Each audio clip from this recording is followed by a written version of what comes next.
What's good? What's good? It's the one and only, but what do I know? Boxing coming back at y'all with another one, man. So we got Deontay Wilder in the news, and it looks as though Deontay Wilder is not hanging up his gloves. As a matter of fact, it looks like he will be not only returning, but returning to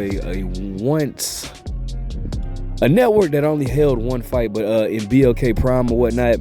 It seems as though Deontay Wilder's he's not ready to hang up the gloves yet. Now, obviously we all have our opinion. If you follow this channel, you know that I am a heavy Deontay Wilder fan and supporter. And I'm gonna give my feelings and opinion about Deontay Wilder returning. But it's hey, he got to do what he got to do. So I'm gonna go ahead and get into the article, man. And it's funny because BLK Prime is also it's also rumored that they're holding or going to host an event for Devin Haney as well, a comeback fight for Devin Haney as well. That's all rumored as far as the Devin Haney goes, but I don't know. That's just an interesting segment. I don't know if they would do it, on the same card. But anyways, let me go ahead and get into the article, and then we'll talk about it. All right, so shout out to Boxing News 24/7. It says Deontay Wilder set for April ring return, opponent to be announced Saturday. Oh, wow, I guess so. This Saturday, okay. It seems we have not yet seen the last of former WBC heavyweight champ Deontay Wilder, even if we may have seen the last of his once vaunted, indeed lethal punching power. Wilder, who has not scored a KO win since back in October 2022, this his quick icing of sparring partner Robert Helenius is, as we know, coming off back-to-back losses. Last seen being stopped in pretty sad fashion by Zhilei Zhang, who was able to eat up what was left of the formerly feared bronze bomber. Wilder dropped a wide decision against Joseph Parker 6 months prior. Now, according to a tweet from Manok Akabukapakapaka, Wilder, who has a record of 43-4 with 42 wins by knockouts, will return back in April on BLK Prime will return in action in April on a BLK Prime promoted fight. I'm told at Bronze Bomber will return for a comeback fight in April on BLK Prime. Wilder and manager Shelly Finkel will meet with media in Los Angeles on Saturday to announce the opponent. So Wilder has not got anything left to offer? Now age 39 and winless in the last 4 out of his 5 fights. It looked in both Parker and Zhilei fights that Wilder was out of bullets. It will of course be interesting to see who Wilder is matched up against in April return. The names that are swirling around as a possibility include Francis Ngannou. This is a fight that will pull in a big crowd of curiosity seekers, if nothing else. Guido Okaraka and Jermaine Franklin. BLK Prime previously staged a Terence Crawford fight. This Crawford fight was with David Avanesian. While it is rumored BLK Prime may get to hold Devin Haney's comeback fight that is set for March. Wilder, who most likely gave everything he had in his last everything he had left in his last 3 wars with Tyson Fury, might be able to pick up a comeback win or 2, but it seems like he will never again be an elite champion. That said, a man who can punch as hard as Wilder once could might be able to do it again.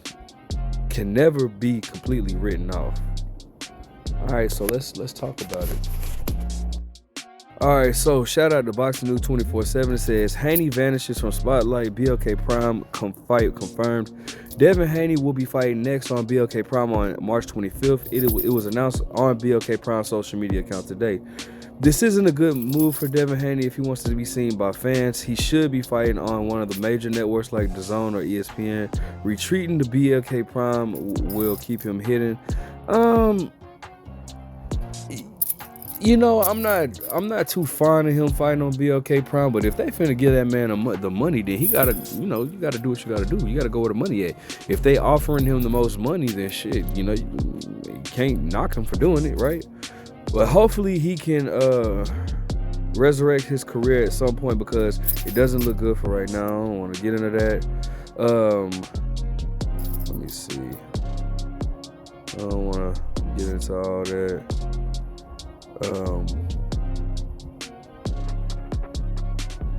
It says the opponent for the former 2-division world champion Haney, who has a record of 31-0 with 15 knockouts, hasn't been named, but he's obviously not going to take a dangerous guy when he still has a chance of fighting for a well-paid rematch with Ryan in 2025. Devin can't afford to get beaten before the rematch. Terrence Crawford, who fought on BLK Prime pay-per-view 3 years ago against David Avanesian, reportedly sold for $39.99.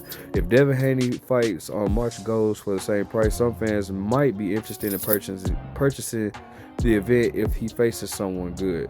So nothing, just a little brief summary on Devin Haney. Nothing confirmed or official yet, but we'll talk about it, man. Now, listen, man, as far as Deontay Wilder's comeback, man, listen, like I said before, I'm a huge Deontay Wilder fan. This is definitely a Deontay Wilder supporter page or whatnot. You can choose to like it, whatever. It is what it is. I'm a huge fan of Deontay Wilder. As a close fan, I don't know if I'm really okay with him fighting, but I'm gonna support whatever he does. If he, I feel like he should have a soft touch. I mean, a really soft touch at that, because it's just certain things that, that I saw in Wilder's last few fights that I'm not used to seeing from Wilder. Wilder at one point was this this ferocious heavyweight man who, to me, I always said this, I don't think Wilder has the hardest punches in boxing. I think Mike Tyson has better hooks than Wilder and stuff like that, but I do feel like Wilder has the hardest and the best right hand, the best straight right in boxing, and we've seen that right hand put people to sleep time after time after time. And let's not forget, Wilder is a guy that weighs in about 214 to 220, who's fighting guys that's 20, 30, 40, 50, like down to 60 pounds heavier than him. And we seen them what that right hand has done. So I do feel like Wilder has the best right hand. So with that right hand, you could never fully count Wilder out in a fight. However, it just seems like Wilder has kind of been gun shy is here lately. Regardless, I'm gonna still support my guy and whatever he does. As far as Devin Haney goes, Devin Haney's young. He has a whole career ahead of him. This is a minor setback with him and Ryan Garcia. A lot of people don't like what Devin Haney has been doing afterwards, but it is what it is. One thing about it is, bro, you can never deny the fact that Devin Haney has constantly and consistently tried to make the best fights. This man has fought guys that, he tried to make the fight with Teofimo. They didn't want it, so he ended up fighting George Kambosos when George Kambosos beat Teofimo. He fought Lomachenko when even my favorite fighter at 135, which is Gervonta Davis, for the longest never wanted to make a fight with Lomachenko. You know what I'm saying? And so Devin Haney fought him. Devin Haney fought Regis Prograis when Regis Prograis was very dangerous or whatnot. And I know a lot of people are not going to try to give Devin Haney credit for that. They're going to say, "Oh, Regis Prograis, who just lost to Josh Catterall." It doesn't matter. At one point, Regis Prograis was a very dangerous fighter at the time. That it's not about who you, it's about who you fight, but it's also about when you fight them as well. So you know what I'm saying? So it's like, man, Devin Haney, regardless of how much you dislike him, how much you may dislike him, the man has consistently tried to make the biggest and the best fights possible or whatnot, right? And he's become undisputed and a champion in 2 different weight classes. You gotta respect that, man. So let's go ahead and look at the weight classes and let's see the possible, what's possible for the future of mainly Devin Haney, because I don't really see Deontay Wilder fighting anybody in the top 15 in any ranked organization in the heavyweight division. So let's look at it real quick though. Now, as far as Deontay Wilder goes, I highly doubt that his next opponent is going to be ranked anywhere in the top 15 in any sanctioned organ or in any organization, whether that be WBC, WBA, IBF, and WBO. I highly doubt that he's going to fight somebody ranked in the top 15. But we can definitely look at Devin Haney to see what possible fights that he can have coming into this, his deal with BLK Prime.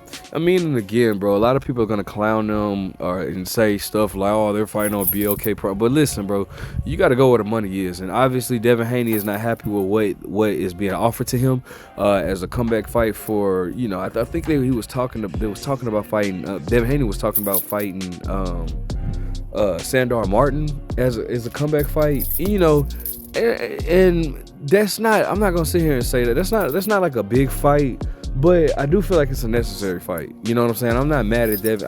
I mean, Devin Haney needs to have. He doesn't need to have a huge name or whatnot. He needs to, you know, just come back, have you a regular, you know, get you a soft touch up, and you know, saying that way you at least, you know, get, you know, not saying that he doesn't have his confidence, but it helps him out going into you know, a big fight later on this year. All right, but you know, just looking at the 140-pound division, which is a dangerous and stacked division, you got Richardson Hitchens as the IBF. Now, I promise you, I'm gonna be honest with you. I've always felt like Devin Haney was a better version of Richardson Hitchens. Just keeping it 100, I think Devin Haney would beat Africa. You know, you got, let me see. I don't know. The 147, the 140 division is definitely dangerous. You got Jack Catterall, who's actually fighting Arnold Barboza next month, that's a fight that oh my gosh, I'm looking forward to that. I'm excited about that fight. You got Subaru Matias, but that's too much of a dangerous fight. Not saying that I think Devin Haney is obviously and clearly the better boxer between the two, but I just don't think that would be a fight that I would take coming off of off of a layoff like he did or like Devin Haney did. I wouldn't fight a Subaru Matias. But you know, you got Jermaine Ortiz. Might not be the most entertaining fight, but that's still a fight. You know, Michelle Rivera. Who I feel like Devin Haney would outbox or outclass. You know, you got Elvis Rodriguez. You got, you know, Jose Valenzuela, who's actually supposed to be fighting my guy Gary Antoine Russell, which I'm super excited about that. That's supposed to be on the Tank Davis versus the Tank Davis versus Lamont Roach fight, undercard or whatnot. I'm super excited about that. You know, you got, you know, Rolly Romero still down there, Oscar Duarte, you know, I don't know, Isaac Cruz. I think Devin Haney will school Isaac Cruz, bro. Isaac Cruz has no jab or whatever. He just like relies on his hooks. He can, like, I think Devin Haney would school Isaac Cruz. I'm keeping it 100, bro. You got Sandor Martin, of course, who is actually you got Alberto Puello. Now, I'm gonna be honest with you, bro. Alberto Puello, though he beat my guy Gary Antoine Russell, I'm gonna be honest, bro, I don't think that's a dangerous fight. Alberto Puello does just enough to outpoint his guys and win a fight, and to me, it wasn't even in a convincing fashion when he beat Gary Antoine Russell. I just felt like that was an issue that the PBC was having by not keeping Gary Antoine Russell busy or whatnot. But Alberto Puello, I don't think that's a dangerous fight, bro. I really don't. I think Devin Haney would beat Alberto Puello, bro, like convincingly. I mean, I'm not gonna say like, cause his style is not a style that is easy to look good against Alberto Puello, but I think Devin Haney would beat him 8 rounds to 4, bro. Like I would, you know, I wouldn't mind Devin Haney taking Sandor Martin and then go ahead and fight Alberto Puello. You know what I'm saying? Get your WBC belt back. You know, Leon Paro just lost to what's his name. They obviously have history. They sparred before. You got Steve Claggett down there. You know, it's fights to be made, bro, with Devin Haney, you know. And then once he come back, obviously you got Teofimo. You got, you know, Teofimo, who's been running his mouth, you know. That's a fight that they can make later on this year, you know. All in all, though, the most funniest part is you got these YouTubers that are clown Devin Haney and clown Deontay Wilder for fighting on BLK, but bro, they're still, even we're fighting on BLK, they're about to make more money in this one night than you've made your entire life. You know, let's just think about that for a second. All right, and I'm gonna drop the mic off of that. All right, it's only one YouTuber that I know that they're not making more money than in one night. But aside from him, these other YouTubers, bro, nah.